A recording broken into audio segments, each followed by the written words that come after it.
Corona काल में भारी आर्थिक तंगी के बीच उद्योग क्षेत्रों में मंदी का दौर बरकरार है। वहीं इसको लेकर मध्य प्रदेश के उद्योग मंत्री ओम प्रकाश सकलेचा ने तमाम क्षेत्रों में नई उद्योग नीतियों पर चर्चा की। साथ ही इंदौर में हुए उद्योगपतियों के सम्मान समारोह में भाग भी लिया। बिल्कुल माननीय मुख्यमंत्री जी का स्पष्ट निर्देश है कि अब उद्योग लगाने के लिए किसी को इंतजार नहीं करना पड़ेगा। पहली बार ये भाव आना शुरू हुआ कि उद्योग भी कृषि जितना ही जरूरी है। कहीं ना कहीं पुरानी गलत पॉलिसियों के कारण जो सबसे बड़ा टेक्सटाइल उद्योग था, तो सबसे ज़्यादा आज के 50 साल पहले 1 करोड़ से ज़्यादा लोगों को रोज़गार देता था, वो किसी एक साजिश के तहत इंडिया से चला गया। आप देखिए, जितना भी लैंड या रियल एस्टेट के बिज़नेस के कारण उन्होंने उस बिज़नेस को बंद करके बेरोज़गारी बढ़ाई और उसका पूरा एडवांटेज चाइना ने लिया।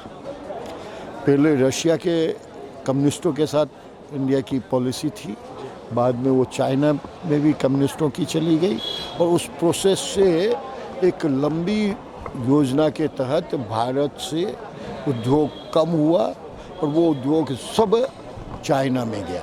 हमारे माननीय प्रधानमंत्री जी अब उस लाइन पे आ गए हैं कि इंडिया का पैसा इंडिया के नौजवानों को रोज़गार भी देगा और उन्हें नया उद्योग के भी हर पॉसिबल संभव प्रयास किए जाएंगे। बता दें, नई उद्योग नीतियों पर चर्चा के लिए इंदौर में गुमास्ता नगर में Madhya Pradesh association of industry द्वारा यह कार्यक्रम आयोजित किया गया था। वहीं मंत्री सकलेचा की मौजूदगी में हुए इस कार्यक्रम में उद्योगपतियों को सम्मानित किया गया।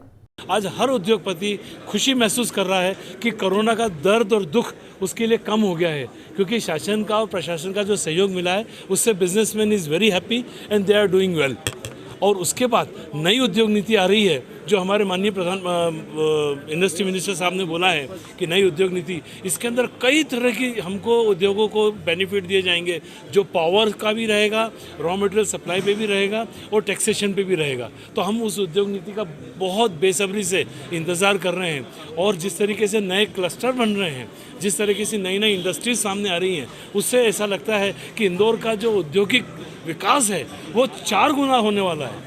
जिस तरह सर ने बताया कि 1000 हेक्टर ज़मीन पुल आउट कर ली गई है, चिन्हित कर ली गई है और सरकार उसको लेके उसके अंदर क्लस्टर डेवलप करेगी। तो इसके अंदर टॉय क्लस्टर है, पेंट का है, रेडीमेड का है, पैकेजिंग का है, इस तरह के सारे क्लस्टर बनेंगे और उद्योगों को इससे बहुत गति मिलेगी। Bureau report, JSR times, Indore. ताज़ा खबरों के लिए सब्सक्राइब करें JSR टाइम्स और साथ ही नोटिफिकेशन पाने के लिए बेल आइकन को दबाएं।